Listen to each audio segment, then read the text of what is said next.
El atardecer teñía de un rojo sanguíneo los viejos muros de ladrillo del Regimiento de Infantería Mecanizado 7, allá en La Plata.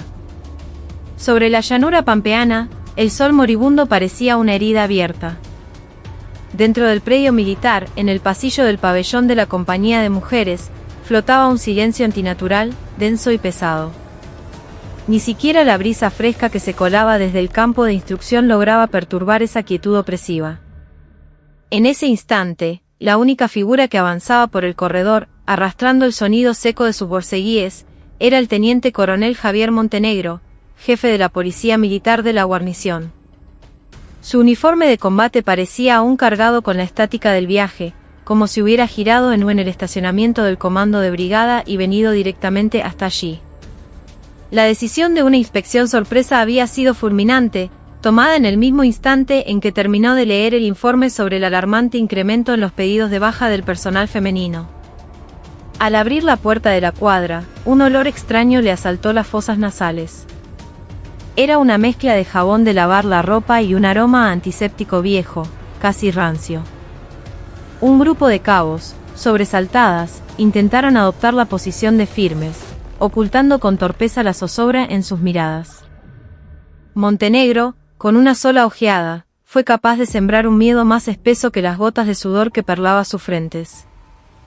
Fue entonces cuando lo vio, un relámpago fugaz bajo la manga del uniforme de una de las suboficiales, una herida violácea, un hematoma que le ceñía la muñeca. Es una herida de instrucción.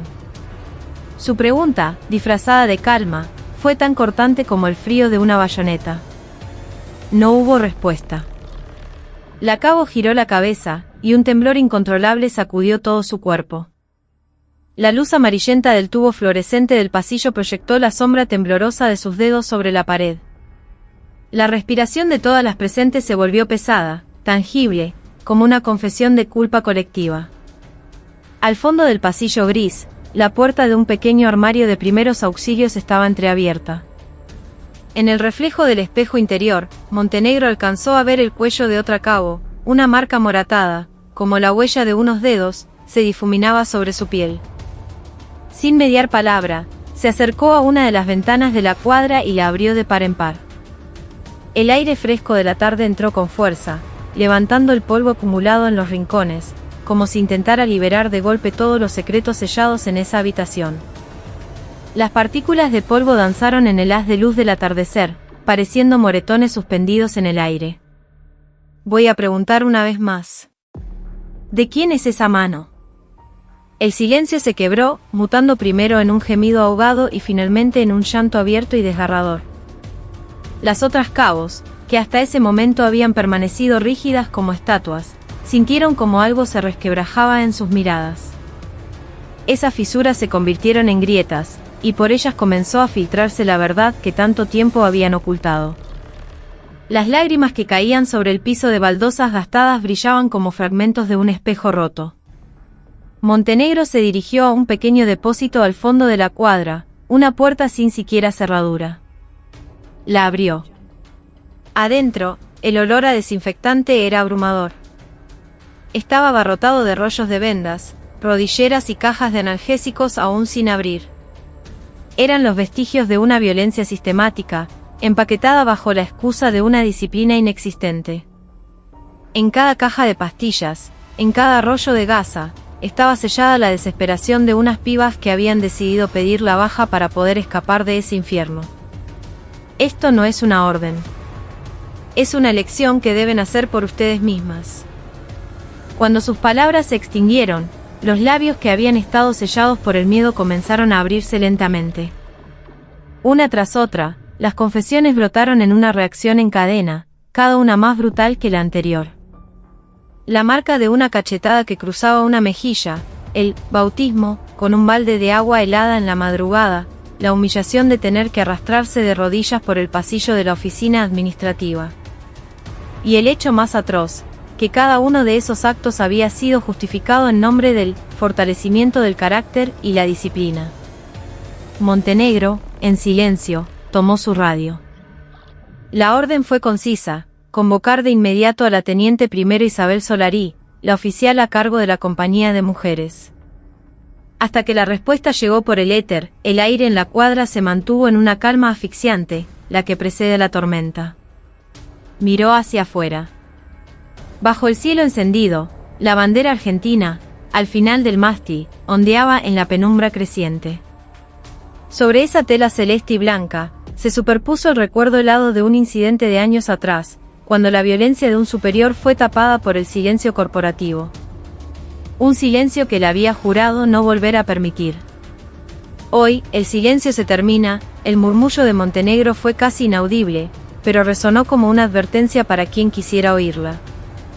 Era, al mismo tiempo, una declaración de guerra contra las sombras de un poder abusivo. Al otro lado del predio, sin saberlo, el destino de la teniente Solari se acercaba a su fin. Justo en ese momento, el chirrido de un jeep militar frenando bruscamente en el estacionamiento rompió la calma. Finalmente, en el umbral de la puerta, apareció Isabel Solari. El pelo recogido en un rodete tirante, el uniforme de combate impecablemente planchado, la mirada cargada de una frialdad polar. Sin embargo, bajo esa armadura de autoridad, ya se adivinaba una grieta. A partir de ese instante, cada respiración en esa base se convirtió en la mecha temblorosa de un explosivo a punto de estallar. Nadie podía cerrar los ojos. La verdad, más nítida que cualquier moretón, estaba a punto de salir a la luz. Y los gritos, enterrados durante tanto tiempo en la oscuridad, finalmente tendrían un nombre. Cuando la teniente primero Solari avanzó por el pasillo, la atmósfera en la cuadra se tensó hasta el límite. Con cada golpe de sus tacos en el piso, una fina capa de polvo se levantaba y danzaba bajo la luz fluorescente. Las cabos, por instinto, enderezaron la espalda, pero sus miradas permanecían clavadas en el suelo, incapaces de levantarse. El teniente coronel Montenegro la recibió sin apartarle los ojos de encima ni un segundo. No esperaba su visita, mi teniente coronel, dijo Solari, con una voz que pretendía ser serena. Pero en esa calma forzada, un destello de ansiedad traicionó la punta de su lengua. Si la tasa de bajas es anormal, una inspección tiene que ser sorpresa para que sirva de algo. Montenegro levantó la muñeca, mirando su reloj como si estuviera registrando la hora exacta del comienzo de una batalla. Tu registro oficial dice 7 bajas solicitadas. El mío, 13. Las cejas de Solari se crisparon en un espasmo casi imperceptible. Su mirada recorrió rápidamente los rostros de las suboficiales, pero ninguna le devolvió el gesto. Al contrario, el hombro de una de ellas comenzó a temblar silenciosamente.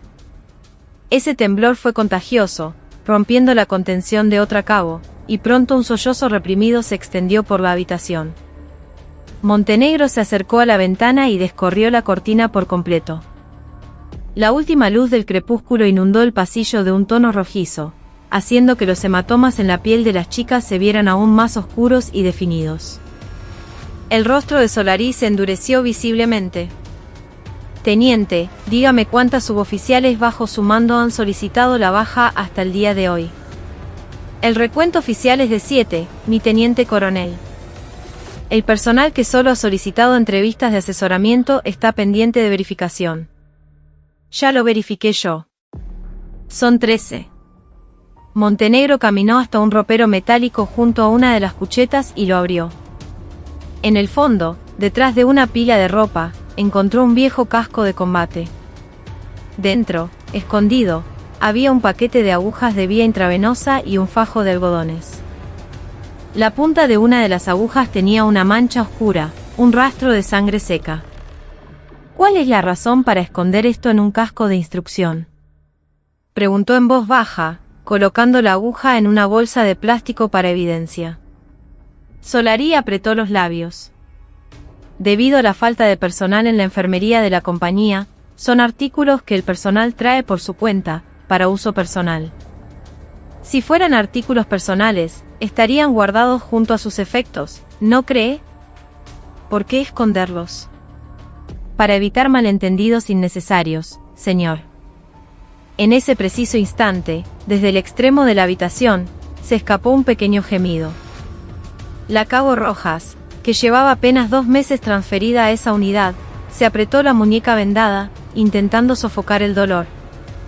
Una mancha de sangre comenzaba a traspasar el vendaje blanco, pero ella aguantaba la respiración, estoica.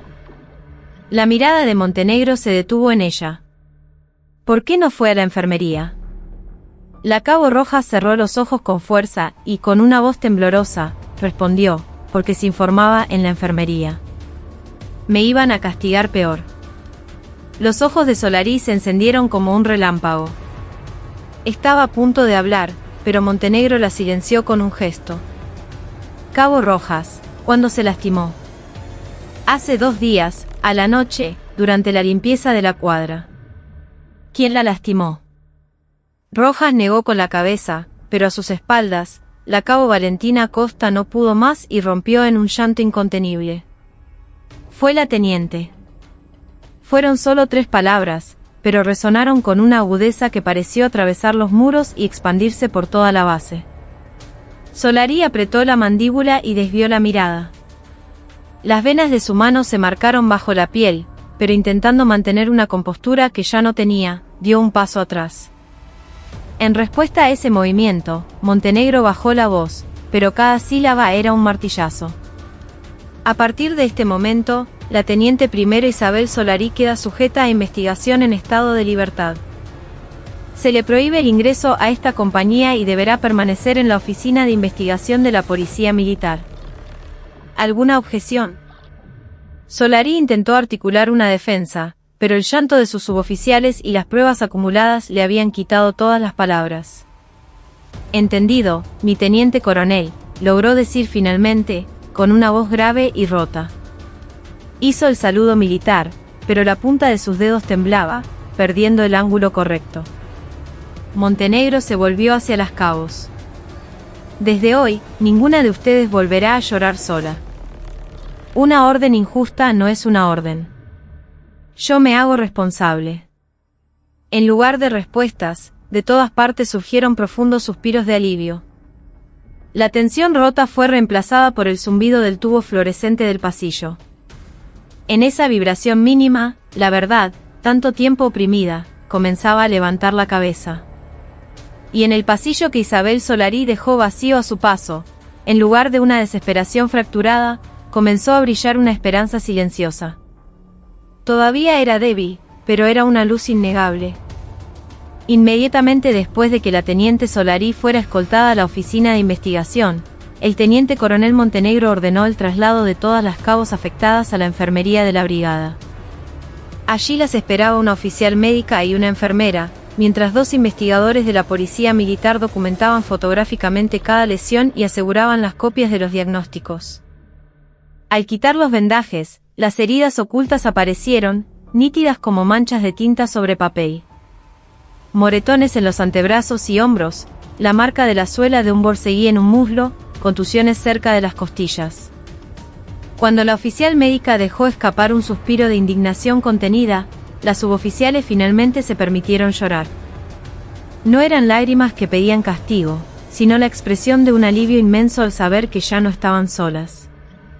Terminada la revisión, Montenegro dispuso que las cabos no regresaran a su pabellón, sino que fueran alojadas en una instalación de protección temporal dentro del perímetro de la Policía Militar, una medida para evitar cualquier tipo de represalia o intimidación durante la investigación. Por un momento, las chicas se miraron entre ellas con extrañeza, en un silencio incómodo, hasta que finalmente comenzaron a compartir en voz baja las historias que nunca se habían atrevido a contar. La noche en que una de ellas fue obligada a arrodillarse por haberse negado a beber alcohol en una reunión de camaradería. La madrugada en que tuvieron que correr con los borceguíes en las manos hasta el amanecer porque la limpieza de la cuadra no era perfecta. Los días en que, incluso después de presentar la solicitud de baja, las amenazas continuaban por teléfono.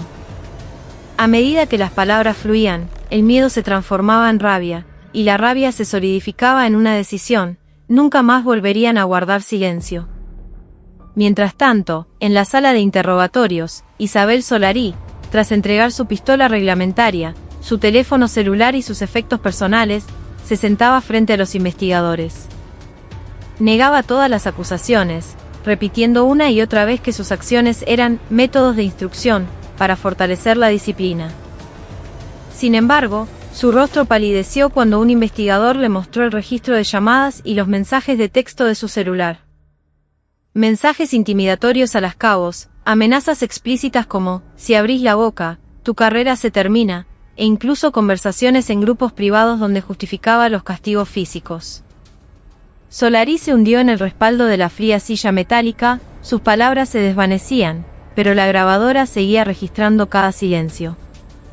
El problema era que la violencia parecía haber sido tolerada, o incluso encubierta, a nivel de la jefatura de la compañía. El capitán a cargo no respondió de inmediato a la solicitud de cooperación enviada por la policía militar. En su lugar, a través del mayor de operaciones del batallón, comunicó que el asunto se manejaría por la línea de comando interna. Montenegro, como se esperara esa respuesta, llamó directamente a la asesoría jurídica de la brigada para iniciar el procedimiento oficial. El general comandante de la brigada, al recibir el informe, guardó silencio por un momento y luego dijo con voz firme: ya sea el jefe de compañía o el jefe de batallón, quien haya ocultado los hechos será objeto de investigación por la policía militar. Teniente coronel, proceda bajo mi mando directo. Con esa orden, se autorizó el despliegue de más investigadores. Al anochecer, 2 vehículos de la policía militar se detuvieron frente al alojamiento de oficiales de la compañía. El mayor de operaciones intentó impedirles el paso, pero se encontró cara a cara con un oficial de la Inspección General del Ejército. El inspector le mostró su identificación, y con 3 palabras, investigación conjunta, le abrió el camino. En ese instante, el olor a tabaco que flotaba en el pasillo del alojamiento de oficiales se transformó en un hedor a pánico.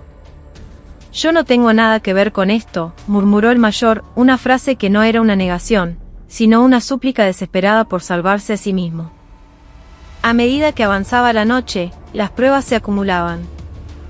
Libros de contabilidad que mostraban el desvío de fondos del rancho para gastos personales, borradores de declaraciones falsas que se había obligado a firmar a las cabos, e incluso grabaciones de voz amenazando a ex militares con revelar detalles de sus vidas privadas.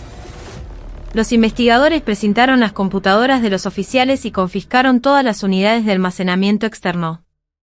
En el proceso, dentro de la caja fuerte de la oficina del jefe de compañía, encontraron formularios de seguro por accidentes de servicio sin presentar. Era un intento de hacer pasar la violencia como accidentes laborales. Pasadas las 2 de la madrugada, Montenegro salió de la sala de interrogatorios y abrió una ventana al final del pasillo. Sobre la torre del reloj de la plaza de armas, las estrellas de la madrugada brillaban débilmente. El viento era frío y cerró los ojos por un instante, pero en sus oídos aún resonaba una mezcla del llanto de las cabos y las excusas chirriantes de la teniente Solari. Respiró hondo. Sabía que esto era solo el comienzo. La violencia ya no era un acto individual, sino una sombra vergonzosa que se había extendido por toda la estructura. Para convertirse en la luz que pudiera disipar esa oscuridad, necesitaba ser más fuerte. El punto de no retorno había sido cruzado. Las pruebas eran contundentes y tenía el respaldo directo del general. Lo que quedaba por ver era qué tipo de resistencia opondría hasta el final esa organización acostumbrada al silencio, y cómo doblegaría esa resistencia para imponer un orden transparente.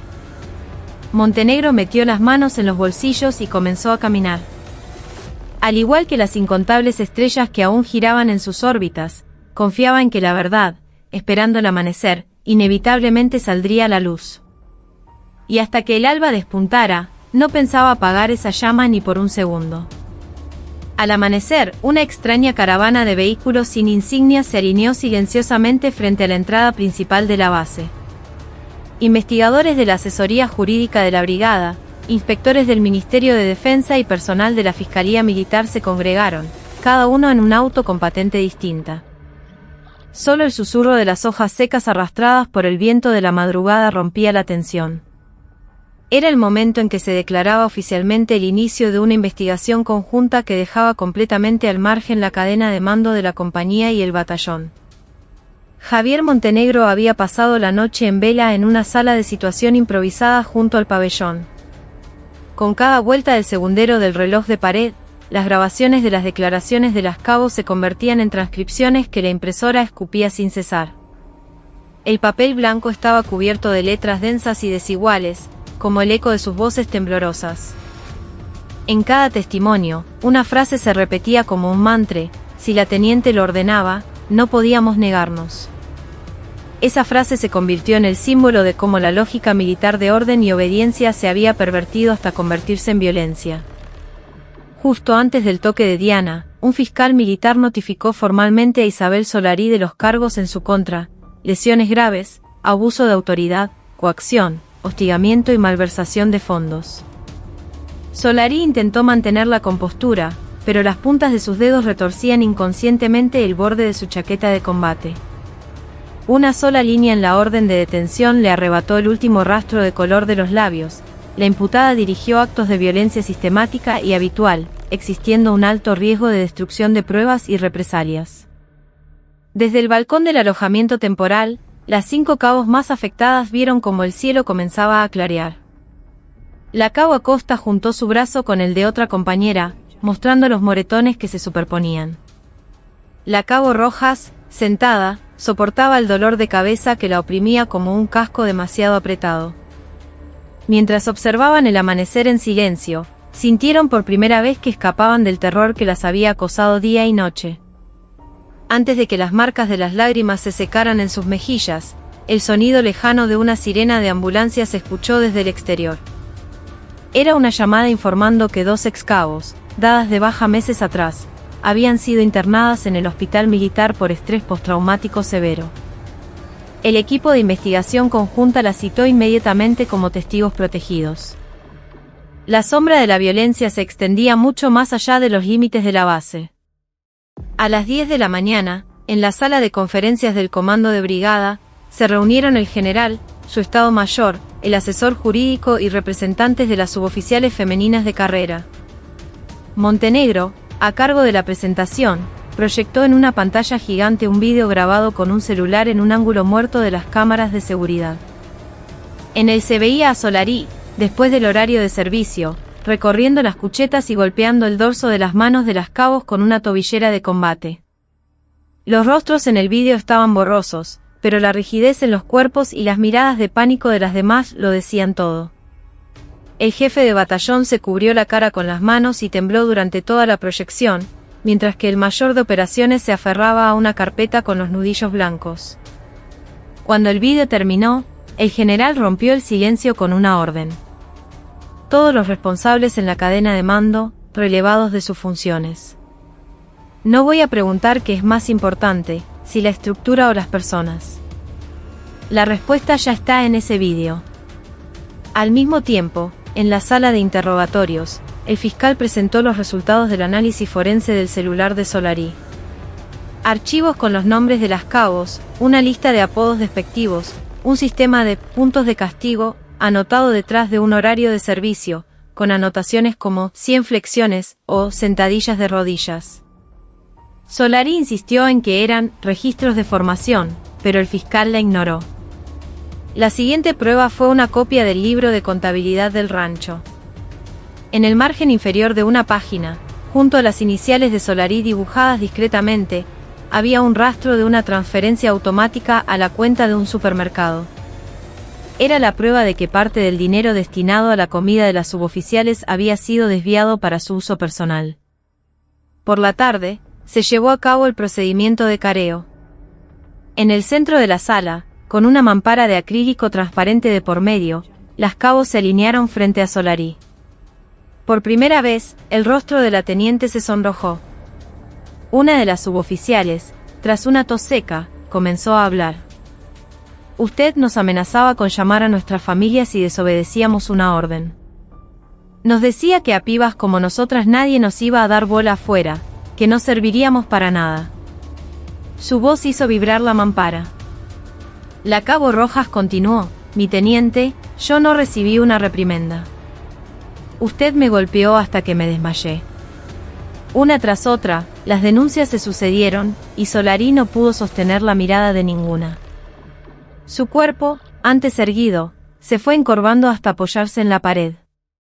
Lo último que logró decir, con una voz rota por la incredulidad de ver su mundo desmoronarse, fue: no sabía que la disciplina se había derrumbado de esta manera. pero las cabos ya no lloraban. Detrás de ellas, un investigador detuvo la grabadora y declaró: fin del interrogatorio a las víctimas. Se activa de inmediato el protocolo de protección y asistencia psicológica.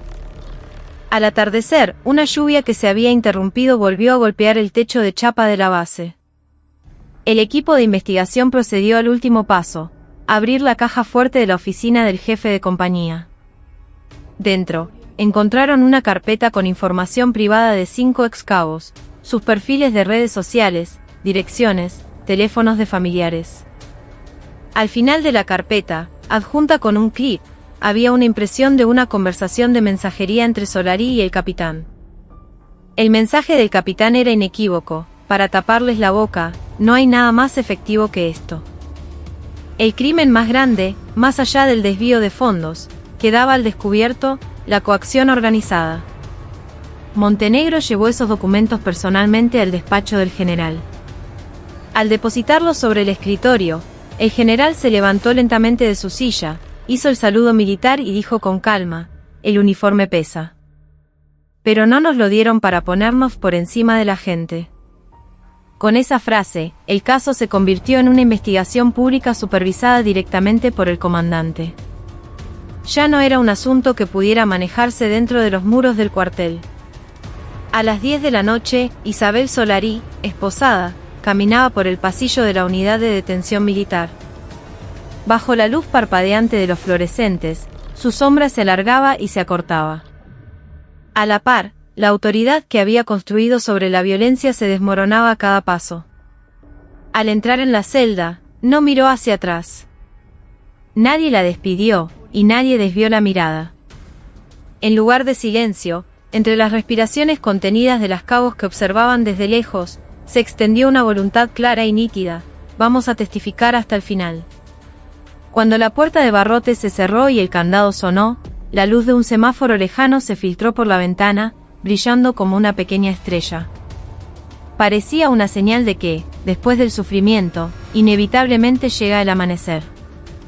La investigación había terminado, pero la batalla ahora se trasladaba a los tribunales. A una semana del inicio del Consejo de Guerra, la base estaba en una calma tensa, como el ojo de un huracán.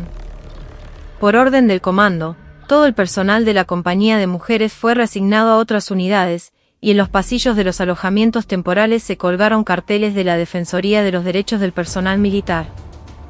La frase «rompamos el silencio» detenía los pasos de las suboficiales.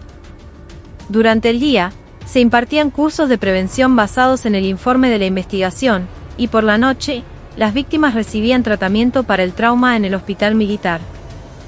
Afuera, la noticia de que una comisión de defensa del Congreso Nacional estaba coordinando una visita a la base se extendió como un reguero de pólvora. Era un asalto de transparencia que una organización acostumbrada al ocultamiento no había experimentado en décadas. Isabel Solari, desde su celda, se reunía repetidamente con su abogado. Insistía en que, si la disciplina se quiebra, la capacidad de combate se quiebra, pero la expresión del abogado se endurecía con cada encuentro. Con las pruebas forenses y 23 testimonios de suboficiales y exsuboficiales en su contra, negociar una pena reducida era la única opción realista. Sin embargo, Solari se negaba, exigiendo que se refutaran las declaraciones.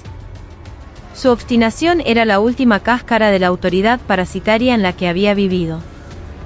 Mientras tanto, Javier Montenegro organizó un seminario para todos los oficiales, invitando a un instructor de derechos humanos, un ex miembro de inteligencia.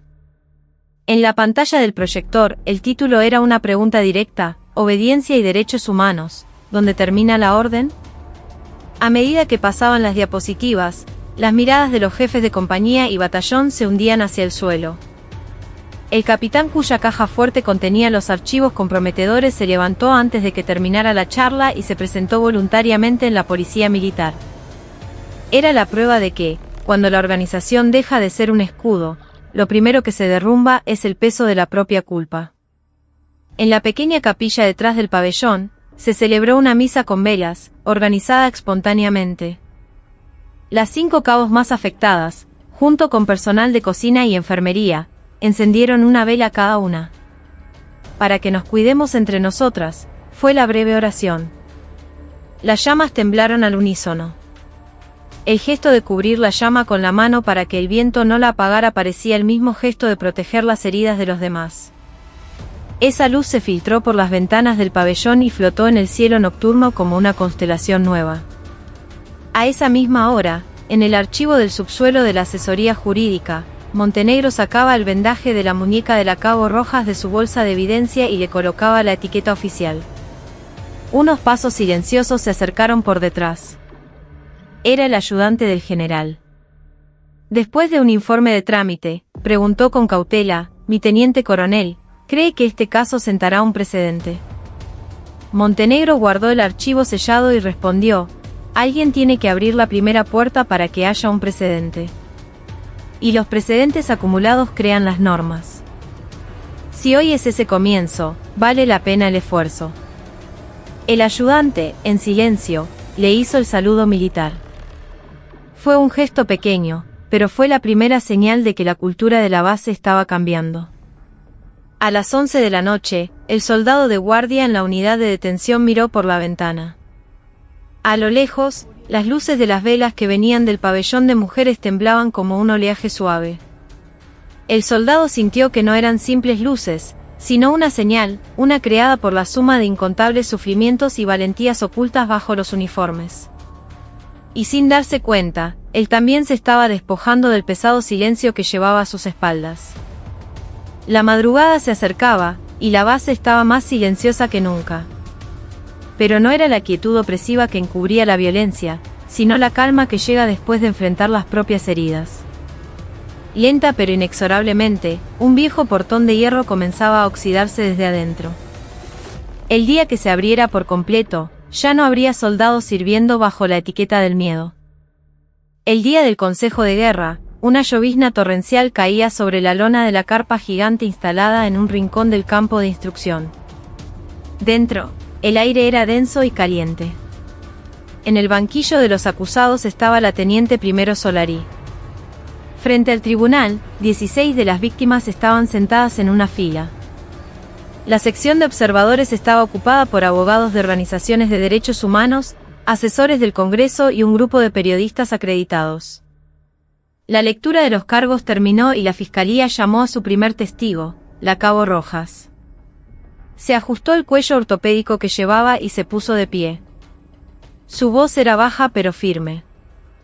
Relató, sin interrupciones, las palabras que Solari le susurró al oído la noche en que la golpeó hasta casi hacerle perder el conocimiento.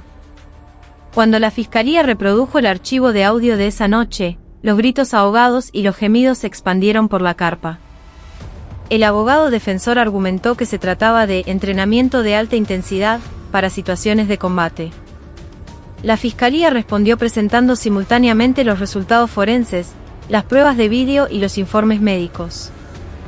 En la pantalla, las fotos ampliadas de las lesiones se sucedían, y Solari cerró los ojos por un momento, desviando la cara. El silencio se hizo tan largo que el aire pareció humedecerse. ¿La defensa tiene algo que objetar?, preguntó el presidente del tribunal. El abogado respondió que había sido el mínimo acto de autoridad necesario para mantener el honor de la unidad. Esa frase provocó un temblor en las manos de las víctimas. Era la rabia, contenida por tanto tiempo, que finalmente se desbordaba. Durante un receso, la lluvia cesó. El olor a tierra mojada entró con el viento. Las cabos se sentaron en una sala de espera, en silencio. Nadie hablaba. De repente, una de ellas sacó un caramelo y se lo dio a la Cabo Rojas. Rojas miró su mano y sonrió levemente. La sonrisa se contagió a la de al lado, y a la siguiente. Esa solidaridad silenciosa que fluía entre ellas parecía más fuerte que cualquier uniforme. Al reanudarse la sesión, la fiscalía presentó la prueba decisiva, la impresión de los mensajes del jefe de compañía encontrados en la caja fuerte. En la pantalla, los nombres del capitán y de Solari eran claros. Aunque las lastimes, que no puedan ni chistar. Si quieren la baja, acosalas hasta el final. Yo me encargo de los papeles. cada globo de diálogo que aparecía en la pantalla era acompañado por el sonido de los teclados de los periodistas, que sonaba como una lluvia incesante. Solari apretó los puños con tanta fuerza que las esposas tintinearon. Pero finalmente, levantó la cabeza, por primera vez, habló con una voz despojada de artificios. Hubo un tiempo en que creí que si la disciplina se rompía, yo no podría protegerlas. Pero al final, lo único que protegí fue mi propio puesto. En el fondo de la sala se oyó una exhalación audible. Las víctimas, solo entonces, miraron directamente a Solari. En sus ojos había una mezcla de odio y lástima. El labio de la teniente tembló, pero ya no salieron ni excusas ni autojustificaciones. En ese temblor se ocultaba el sonido de una vieja mentira haciéndose añicos. Al atardecer, el último testigo fue una ex cabo que había estado al principio de la lista de bajas. Se paró en el centro de la sala, apoyada en muletas. Contó que, por el estrés postraumático, no había podido estar frente a la gente por mucho tiempo, pero que ese día hablaba con una voz clara: yo no abandoné la institución. La institución me abandonó a mí. Pero estoy aquí hoy para testificar, para que la próxima generación no tenga que llorar por las mismas razones. Sus palabras resonaron en la carpa. El presidente del tribunal cerró la carpeta y anunció solemnemente que la sentencia se dictaría al día siguiente, en el tribunal principal del edificio del comando. La sesión terminó, pero cada paso de salida arrastraba un eco metálico. El día había terminado, pero la noche sería larga, y la sentencia del día siguiente era el presagio de un cambio que alteraría el peso no solo de esa base, sino de todo el ejército. Afuera, un atardecer inmenso y rojo se extendía por el cielo. Nadie lo dijo, pero todos sabían que después de un atardecer tan encendido, la oscuridad que sigue puede ser, incluso, un alivio. Y que detrás de esa oscuridad, un nuevo amanecer ya se estaba preparando. El aire frío de la madrugada aún envolvía el tribunal principal cuando el vehículo de transporte de la Fiscalía Militar se detuvo. Cajas llenas de expedientes fueron descargadas, y policías militares tensos llenaron los pasillos. Isabel Solari entró vistiendo el uniforme gris de detenida, con la chaqueta de combate por encima. Su rostro estaba más demacrado que el día anterior y no levantó la vista ni una sola vez. En los asientos del público, en lugar de los periodistas, estaban la presidenta de la Comisión de Defensa del Congreso y el director de una prominente organización de derechos humanos. El juez entró, y todos se pusieron de pie. Tras el golpe del martillo, comenzó a leer la sentencia.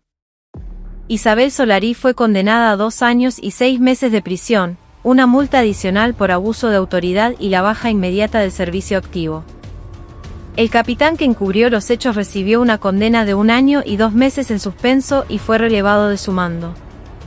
Un suspiro ahogado se escuchó en el fondo de la sala. Las 16 víctimas permanecían sentadas, rígidas, pero un fino temblor recorría el dorso de sus manos. Era una mezcla de alivio, vacío y la rabia que aún quedaba.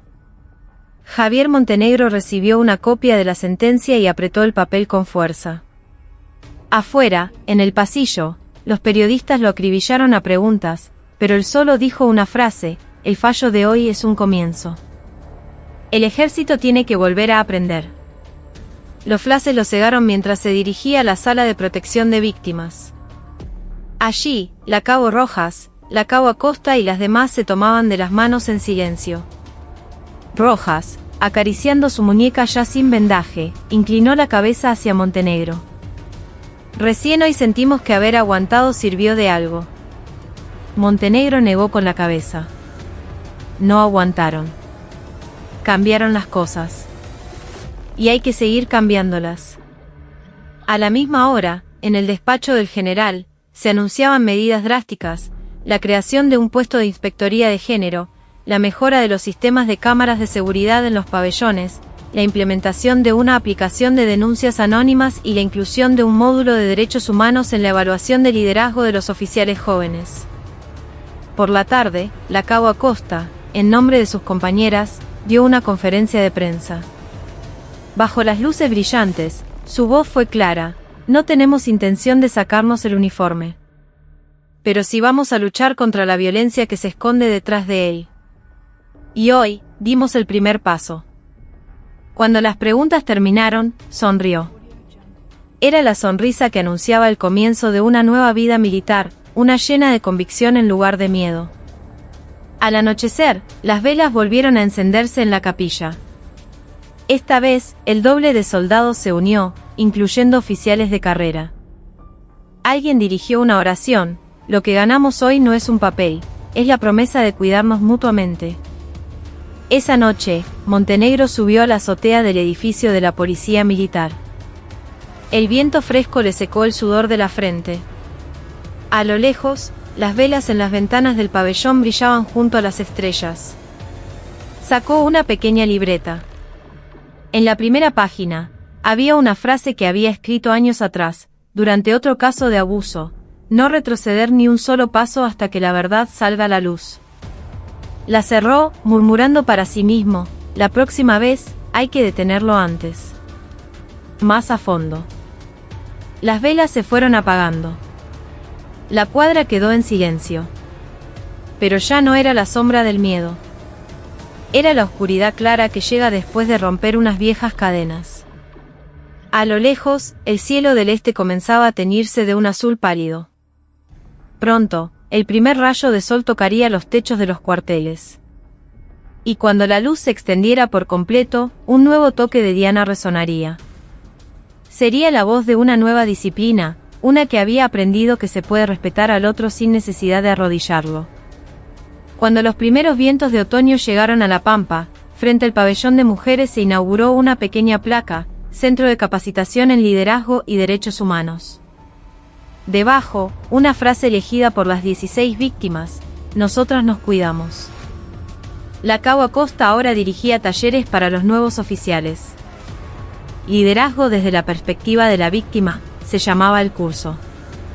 Si pasa algo parecido, le preguntaban los más jóvenes: ¿qué hacemos? No lo decidan solos, respondía ella siempre. Vengan a hablar con nosotras. La Cabo Rojas, después de su rehabilitación, se convirtió en entrenadora en el gimnasio de la base.